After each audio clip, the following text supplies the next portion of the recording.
ప్రపంచ దేశాలన్నీ ఎంతో ఉత్కంఠగా ఎదురుచూసిన అమెరికా రష్యా అధ్యక్షులు ట్రంప్ పుతిన్ల సమావేశం ముగిసింది.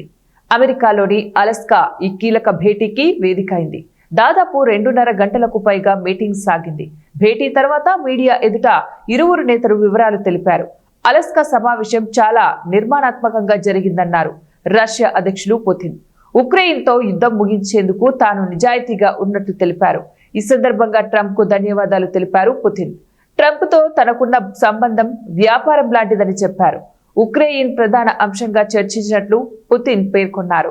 మరోసారి భేటీ కావాలని ట్రంప్ పుతిన్ నిర్ణయించారు. తదుపరి సమావేశం కోసం మాస్కోకు రావాలని ట్రంప్ ను పుతిన్ ఆహ్వానించారు. చర్చలు సానుకూలంగా జరిగాయన్నారు అమెరికా అధ్యక్షుడు డొనాల్డ్ ట్రంప్. చాలా అంశాలు చర్చకు వచ్చినట్లు తెలిపారు.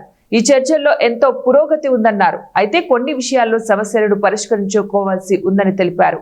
తుది ఒప్పందం మాత్రం కుదరలేదన్నారు.